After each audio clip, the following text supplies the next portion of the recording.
വാ നമുക്ക് നീന്താം. മൂടില്ല. നിനക്ക് മൂട് വരാൻ ഞാൻ എന്താ ചെയ്യേണ്ടത്? ഞാനിപ്പോ പുതിയതായിട്ട് എന്ത് ചോദിക്കാനാ? ഒരു ഹഗും ഒരു കിസ്സും. കിസ്സോ? ഓക്കേ. സണ്ണി ലിയോണിനെ വെച്ച് സത്യം ചെയ്യ്. ശരി, സണ്ണി ലിയോണാണ് സത്യം. എനിക്ക് കിസ് കിട്ടിയില്ലെങ്കിൽ ഞാൻ സ്വിമ്മിംഗ് പൂളിലേക്ക് വരില്ല. ഓക്കെ? അങ്ങനെയാണോ? എത്ര നേരം ഈ സത്യത്തിന് ആയുസുണ്ടെന്ന് നോക്കട്ടെ. നോക്കാം. എന്റെ അമ്മേ.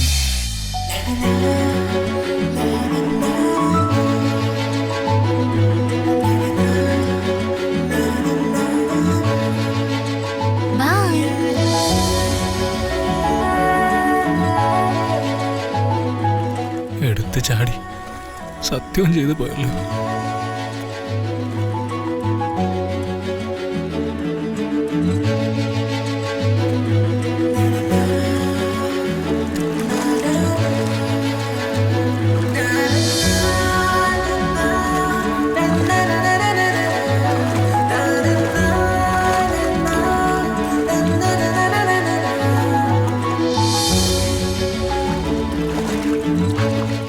യാഷി, ആക്ച്വലി നിന്നെ കണ്ടിട്ടും പാവം തോന്നടാ. ഞാൻ വേണമെങ്കിൽ നിനക്ക് കമ്പനി തരാൻ വേണ്ടി സ്വിമ്മിംഗ് പൂളിലോട്ട് വരട്ടെ? സണ്ണി ലിയോന്റെ പേരിൽ സത്യം ചെയ്തിരിക്കാ നീ. അവർക്ക് എന്തെങ്കിലും സംഭവിച്ചാ ഫാൻസ് നിന്നെ വെറുതെ വിടത്തില്ല. ഇൻഫാക്ട് യുനോ അവരെ തൊട്ട് സത്യം ചെയ്തതൊക്കെ നമുക്കങ്ങ് മറന്നേക്കാം. നിനക്ക് ഓക്കെ ആണെന്നുണ്ടെങ്കിൽ നമുക്കത് ക്യാൻസൽ ചെയ്തേക്കാം. നമുക്ക് ഡേറ്റിംഗ് ക്യാൻസൽ ചെയ്താലോ? ഞാനെന്തോ മണ്ടത്തിനെ വിളിച്ചു പറഞ്ഞാൽ നീ ഇങ്ങനെയൊക്കെ പറഞ്ഞാലോ? നീ കുളി ഒത്തില്ല. മിണ്ടാതങ്ങ് പോയാ മതിയായിരുന്നു. നീ കുളി എൻജോയ്. യാഷി, എന്റെ ഫോൺ റിങ് ചെയ്യുന്നുണ്ടെന്ന് തോന്നുന്നു. ഞാൻ പോയി ആരോ നോക്കിട്ട് വരാം. നീ കണ്ടിന്യൂ ചെയ്തോ, ഞാനൊന്ന് നോക്കിട്ട് വരാം. Okay, take care baby. Bye bye. See soon ഡാ.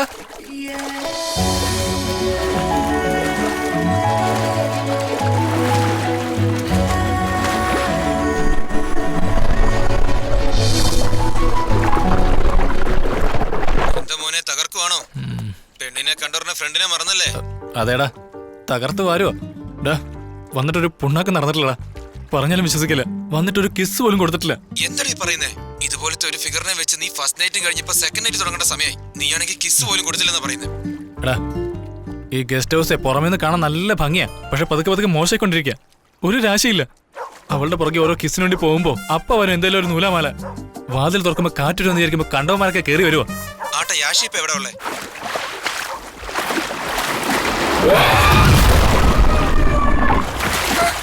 അശോക്,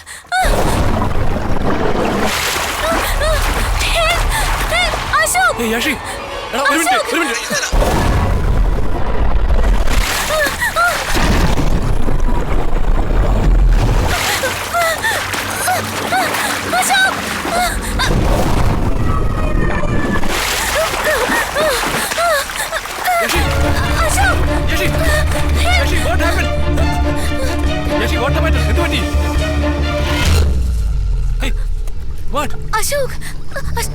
പറയടാ, എന്താ പറ്റിയേ? ഇവിടെ സ്വിമ്മിംഗ് പൂളിന്റെ അകത്തോ? യാഷിയുടെ വേറെ ആരും തന്നെ ഇല്ല. നമ്മൾ മാത്രമേ ഉള്ളൂ. നീ നോക്ക്, ചുറ്റും നോക്ക്. നമ്മൾ മാത്രമേ ഉള്ളൂ.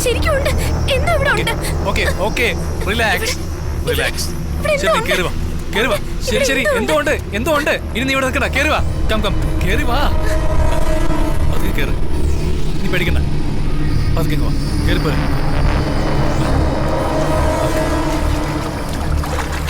യഷി, വലിയ ഗസ്റ്റ് ഹൗസിലെ വാച്ച്മാനെ പോലെ നമ്മൾ ലീവ് കൊടുത്ത് വീട്ടോട്ട് അയച്ചില്ലേ? ഇപ്പൊ ഇവിടെ നീ ഞാനും മാത്രമേ ഉള്ളൂ. നീ എന്നെ പ്രാങ്ക് ചെയ്യാൻ വേണ്ടി നോക്കുവാണോ? എന്നെ കണ്ടിട്ട് നിനക്ക് വട്ടാണെന്ന് തോന്നുന്നുണ്ടോ? ഇപ്പൊ എന്റെ ജീവൻ പോയേനെ. നിനക്കത് പ്രാങ്ക് ആയിട്ടാണോ തോന്നുന്നത്? യഷി, ഇവിടെ വേറെ ആരും ഇല്ലടാ. ഞാനൊന്ന് പറഞ്ഞോട്ടെ, കേക്ക് നീ. യഷി, പ്ലീസ് ലിസൺ ടു മീ. യഷി, യഷി, നീ ഇവിടെ അടുത്തൊക്കെ നോക്ക്. ഇവിടെ വേറെ ആരും ഇല്ല. നീ ഇങ്ങനെ വെറുതെ ദേഷ്യപ്പെട്ടോണ്ടിരുന്ന ഞാൻ പറയുന്നത് കേക്കടാ. ലുക്ക് അറ്റ് മീ, എന്നെ ഒന്ന് നോക്ക്.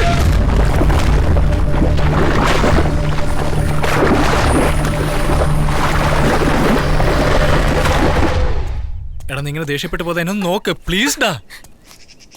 നീ എന്തിനാ ഇങ്ങനെ ടെൻഷൻ അടിക്കുന്നേ? നീ എന്നെ വിശ്വസിച്ചില്ലല്ലേ? You think I am lying? എടാ, അതിന് ഞാൻ അങ്ങനെയല്ലല്ലോ പറഞ്ഞത്. പ്ലീസ് നീ എന്നെ. ഏയ് യാഷി, ഇങ്ങോട്ട് നോക്ക്. നീ, ഞാൻ നിന്നോട് പറഞ്ഞതല്ലേ നിനക്ക് കുളിക്കണമെങ്കിൽ സ്വിമ്മിംഗ് പൂളിൽ കുളിക്കണ്ട, അകത്ത് ബാത്റൂമിൽ കുളിക്കാന്ന്. നമ്മൾ ഒരുമിച്ച് ബാത്റൂമിൽ കുളിച്ചുകൊണ്ട് ഡേറ്റിംഗ് ആഘോഷിച്ചിരുന്നെങ്കിൽ നമുക്കിടയിലുള്ള അടുപ്പം കുറച്ചുകൂടി ദൃഢമാകുമായിരുന്നില്ലേ? അങ്ങനെ വരേണ്ട ഒരു നല്ല റൊമാൻസ് സീൻ നീ ഇപ്പൊ ദേ ഇങ്ങനെ ഹൊറർ സീനാക്കി മാറ്റി. Give me a chance. ഞാൻ ഈ ഹൊറർ സീനിനെ നല്ലൊരു റൊമാൻറ്റിക് സീനാക്കി മാറ്റിത്തരാം. Love you darling. ഫോൺ അടിക്കാണ്ട് സമയം. യൂഷ്വലി കോളിംഗ് ബെൽ അടിക്കാറ്, ഇപ്പതാ ഫോൺ അടിക്കുന്നു. അതൊക്കെ ഓക്കെ, ഇതിവിടെ കിടക്കട്ടെ. ഞാൻ അത് പെൻഡിങ്ങിലാക്കിയ കാര്യം സക്സസ് ആക്കട്ടെ. Please baby. ഇപ്പൊ ഞാൻ ആ മൂഡിലല്ല. Please carry on. Yashi please give me a chance. ഏത് തെണ്ടിയത്, ഇതുപോലത്തെ ഒരു അവസരം എനിക്ക് കിട്ടുന്നില്ല. അതിന്റെ ഇടയ്ക്ക് അവന്റെ ഒരു കോള്. യാഷി ദാ ഞാൻ ഫോൺ കട്ട് ചെയ്തു. പ്ലീസ്. എടാ നാറി, ഇത്ര നേരം കണ്ടവന്മാർ വന്ന് ഡിസ്റ്റർബ് ചെയ്യായിരുന്നു. കുറച്ചൊന്ന് മൂത്ത് വന്നപ്പോ സ്വർഗത്തിലെ കട്ടുമ്പോയിട്ട് നീ വന്നു. സ്നേഹമില്ലാത്ത തെണ്ടി. ഒന്നുമില്ലടാ, നമ്മുടെ യാഷിയില്ലേ, അവള് സ്വിമ്മിംഗ് പൂളിൽ കുളിക്കുമായിരുന്നു. പെട്ടെന്ന് നിലവിളിക്കാൻ തുടങ്ങി. ഞാൻ ഓടിച്ചെന്നപ്പോ ആരോ കാലി പിടിച്ച് വലിക്കുന്ന പോലെയെന്ന്. ഞാനവിടെ മുഴുവൻ നോക്കി, പക്ഷെ ആരും കണ്ടില്ല.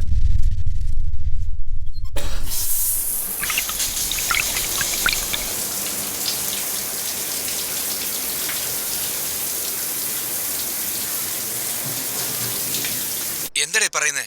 രാവിലെ മുതലേ ആരൊക്കെ വന്നു പോകുന്നു പറയുന്നു. നീ ഒന്ന് സൂക്ഷിക്കണടാ. ശരിടാ, ഇപ്പൊ ഒന്ന് സമാധാനിപ്പിച്ച് കുളിക്കാൻ പറഞ്ഞു വിട്ടതേ ഉള്ളൂ. എവിടെ? അകത്ത് ബാത്റൂമിലാടാ.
എന്താ എന്തുറ്റി യാഷി? അശോക്, ആരോ എന്നെ കഴുത്ത് ഞെരിച്ച് കൊല്ലാൻ നോക്കി. നീ എന്തൊക്കെയാ പറയുന്നേ യാഷി? യാഷി, ഈ ഗസ്റ്റ് ഹൗസിൽ എന്തോ ഉണ്ട് അശോക്. യാഷി, ഇതൊരു ബാത്റൂമാ. ഇവിടെ നീ അല്ലാതെ വേറെ ആരും ഇല്ല യാഷി. ഇല്ല അശോക്, ഞാൻ കുടിച്ചോണ്ടിരിക്കുമ്പോ ആരോ പോകുന്നത് കണ്ടായിരുന്നു. പക്ഷെ നോക്കിയപ്പോ ആരും ഇല്ല. പെട്ടെന്ന് എന്റെ കൈ പിടിച്ച് പിന്നെ എന്റെ കഴുത്തി പിടിച്ച് ഞെക്കി കൊല്ലാൻ നോക്കി. അതോ? ഏത്? അത് എനിക്ക് വല്ലാതെ പേടിയാവുന്നു. ഈ ഗസ്റ്റ് ഹൗസിൽ എന്തോ ഉണ്ട് Ashok. Relax please, calm down. Okay, ദാ നോക്ക്, ഇവിടെ ചുറ്റും നോക്ക്. ഇവിടെ നീ ഞാനല്ലാതെ ഈ ഗസ്റ്റ് ഹൗസിൽ പോലും വേറെ ആരും ഇല്ല. കുറച്ചു മുമ്പ് പുറത്ത് സ്വിമ്മിംഗ് പൂളിൽ ആരോ കാലി പിടിച്ച് താഴേക്ക് വലിച്ചു. പിന്നെ ഇവിടെ കുളിച്ചോണ്ടിരിക്കുമ്പോൾ ആരോ കഴുത്തി പിടിച്ച് ഞെരിച്ചു. എനിക്ക് തന്നെ മനസ്സിലാക്കാൻ കഴിയുന്നില്ല. ഓക്കെ ചിൽ. ഓക്കെ, നിന്റെ ഫ്രണ്ട് ഇല്ലേ, അവള് തന്നെ സ്ഥലം സജസ്റ്റ് ചെയ്തേ. ഇതിനു മുമ്പ് അവളോട് താമസിച്ചിട്ടുള്ളതല്ലേ? ഇപ്പൊ ഇങ്ങനെയൊക്കെ സംഭവിച്ചെങ്കിൽ അന്ന് അവൾക്ക് ഇതുപോലെ സംഭവിച്ചു കാണുമല്ലോ. അത് ശരിയാ. പിന്നെ എന്തുകൊണ്ട് അവളെ വിളിച്ചൂടാ? കോൾ ചെയ്ത് കാര്യം അന്വേഷിക്കാം. നിക്ക്, ഞാൻ വിളിക്കാം. നീ ഒന്ന് റിലാക്സ് ആവും. Switch off. ശരി ചിൽ. നിനക്ക് ഒരു പക്ഷെ കുളിക്കാൻ പേടിയാണെങ്കിൽ ഇഫ് യു ഡോണ്ട് മൈൻഡ് ഞാൻ നിനക്ക് കമ്പനി തരാം. ഇവിടെ വേറെ ആരും ഇല്ലടാ, ഞാൻ നിന്റെ കൂടെ ഉണ്ടല്ലോ. നല്ല രസമായിരിക്കും, നല്ല സന്തോഷമായിരിക്കും. ശരി, നീ കുളിച്ചിട്ട് വാ. എനിക്ക് അധികം നേരം വെയിറ്റ് ചെയ്യാൻ പറ്റില്ല.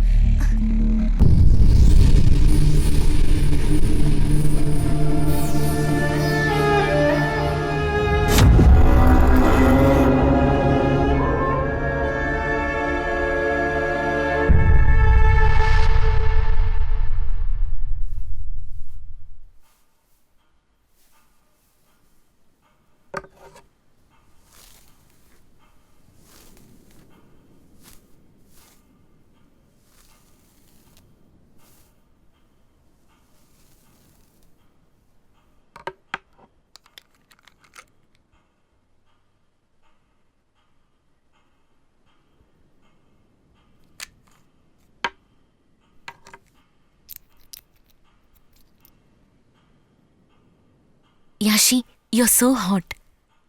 അതുകൊണ്ടാ പയ്യന്മാരിങ്ങനെ നിന്റെ പുറകെ നടക്കുന്നത്.